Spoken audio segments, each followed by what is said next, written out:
दोस्तों नमस्कार, स्वागत है आपका यूट्यूब चैनल एबीटेक में। आज 21 जुलाई 2023 और जान लेते हैं आज की महत्वपूर्ण खबरें जो आज के प्रमुख समाचार पत्रों पर छाई हुई हैं। सबसे पहले देखिए अपडेट है कि 69,000 शिक्षक भर्ती में एक अंक का विवाद अनसुलझा। बेसिक शिक्षा की 69,000 शिक्षक भर्ती में शैक्षिक परिभाषा के एक प्रश्न पर एक अंक याची अभ्यर्थियों को देने के हाईकोर्ट के आदेश का अनुपालन अब तक नहीं हो पाया है। 25 अगस्त 2021 के हाईकोर्ट के इस आदेश के अनुपालन में उत्तर प्रदेश परीक्षा नीति प्राधिकारी सचिव अनिल भूषण चतुर्वेदी ने प्रत्यावेदन देकर के एक अंक से वंचित करीब 23 अभ्यर्थियों की सूची तैयार की, लेकिन बेसिक शिक्षा परिषद से अब तक गुणांक निर्धारण कर सूची नहीं भेजी गई। इससे अभ्यर्थी परेशान हैं। शैक्षिक परिभाषा के उत्तरों को गलत बताकर इस भर्ती परीक्षा के कुछ अभ्यर्थी हाईकोर्ट गए थे। कोर्ट ने सभी उत्तरों को गलत मानते हुए इस प्रश्न का एक उत्तर उन अभ्यर्थियों को देने का आदेश दिया जिन्होंने याचिका लगाई थी और एक अंक से मेरिट से बाहर हो गए थे। इसके विरुद्ध सरकार सुप्रीम कोर्ट गई, लेकिन वहां से भी राहत नहीं मिली। अभ्यर्थी दुर्गेश शुक्ल ने बताया कि बेसिक शिक्षा परिषद की ओर से अभ्यर्थियों का चयन गुणांक निर्धारित कर पात्र अभ्यर्थियों की सूची अब तक नहीं भेजी गई है। इसके कारण नियुक्ति प्रक्रिया ठप पड़ी है। तो कुल मिलाकर के जो मामला अटका हुआ है वो बेसिक शिक्षा परिषद की तरफ से अटका हुआ है। अभ्यर्थी परेशान है। 25 अक्टूबर 2021 को यह आदेश जारी कर 25 अगस्त 2021 को आदेश जारी कर दिया गया था। आदेश जारी होने के बाद अब तक 2 साल होने वाले हैं। इस पर छात्रों की तरफ से देखिए अवमानना याचिका डाली गई है हाईकोर्ट में, तो जहां पर पीएनपी के सचिव ने शिक्षकों की सूची जारी करने के लिए समय मांगा है। यहाँ पर देखिए बताया गया है कि इस मामले में अवमानना याचिका पर पीएनपी की ओर से जवाबी हलफनामा दाखिल कर दिया गया है। प्राधिकारी अनिल भूषण चतुर्वेदी ने कहा है कि विभागीय कार्रवाई पूरी न होने से मेरिट सूची जारी नहीं हो पाई है, कृपया समय दिया जाए। प्राधिकारी की ओर से कहा गया है कि कोर्ट के आदेश के क्रम में उनकी ओर से 17 मार्च को बेसिक शिक्षा परिषद के सचिव को पत्र भेजा गया था, ठीक है, लेकिन जवाब में यह कहा गया कि 4 महीने मेरिट लिस्ट बना करके सूची भेज दी जाएगी। उन्होंने इस संबंध में 5 जून और 26 जून को भी जवाब मांगा था, लेकिन अभी तक बेसिक शिक्षा परिषद से जवाब नहीं आया है। तो ये हाल यहाँ पर इस तरीके से अटका हुआ है, अभ्यर्थी परेशान हो रहे हैं। यहाँ पर देखो अपडेट है कि ARO भर्ती को अभियान शुरू। प्रतियोगी छात्रों ने समीक्षा अधिकारी सहायक समीक्षा अधिकारी की नई भर्ती शीघ्र शुरू करी जाने की मांग को लेकर के गुरुवार शाम से ट्विटर पर अभियान की शुरुआत की। प्रतियोगी छात्र नेता कौशल सिंह के नेतृत्व में सैकड़ों प्रतियोगियों को मुख्यमंत्री को ट्वीट किया। आर्ता निर्धारण के विवाद में ARO की भर्ती साल भर से फंसी हुई थी। उत्तर प्रदेश लोक सेवा आयोग के पास रिक्त पदों का अध्याचन होने के बावजूद नया विज्ञापन जारी नहीं हो पा रहा है। मुख्यमंत्री से मांग की गई कि नई भर्ती प्रक्रिया शीघ्र ही शुरू की जाए। तो अगर आप भी ARO बनना चाहते हो तो इसका डिटेल्ड वीडियो कल हमने बनाया हुआ है। इसमें क्या शैक्षिक अर्हता रहती है, क्या एग्जाम पैटर्न रहता है, किस तरीके से आप इसको पढ़ें।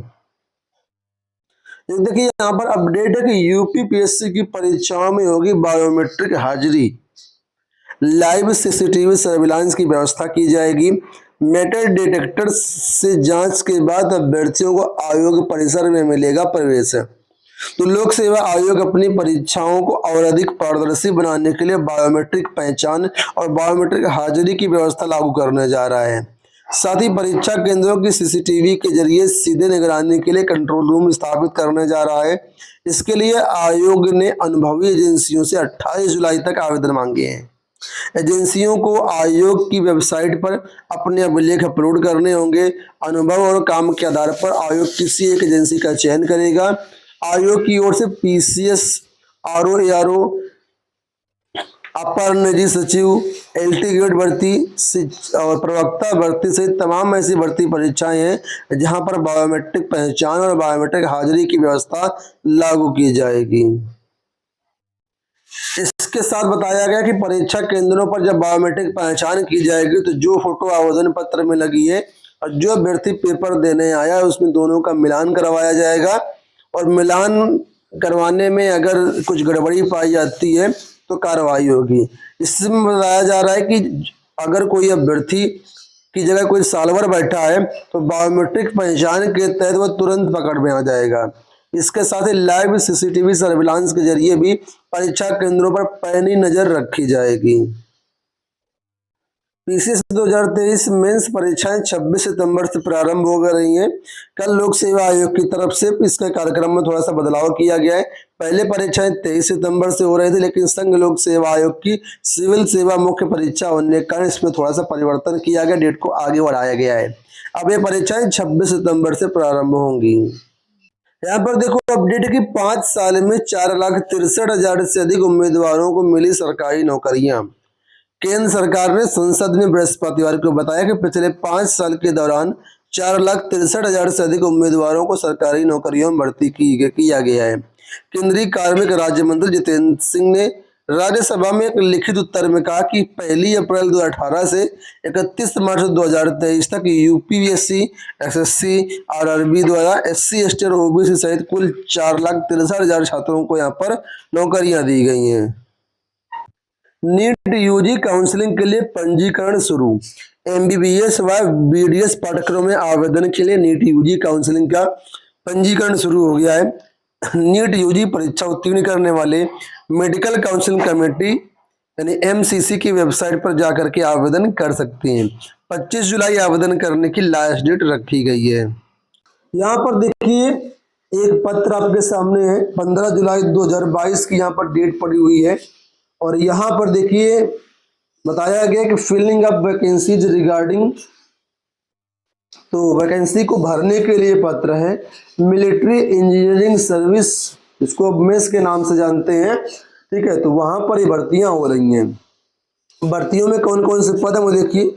Architect cadre group A, barrack and store officer, supervisor, draftsman, store keeper, MTS और मेट। कुल मिलाकर के यहाँ पर देखिए 41,000 पद खाली हैं, ठीक है। 41,000 पद खाली बताए गए हैं। अब इस पत्र में देखिए यहाँ पर नीचे बताया गया है कि vacancies mentioned in table eight para 2 above, यानी जो ऊपर वैकेंसी मेंशन की गई है, ठीक है, तो उनको भरा जाना है। कब तक भरा जाना है इसमें देखो नीचे बताया गया है कि for such direct recruitment vacancies which are to be filled by SSC और UPSC, requisition shall be send to concerned commission immediately as per the timeline prescribed by the commission.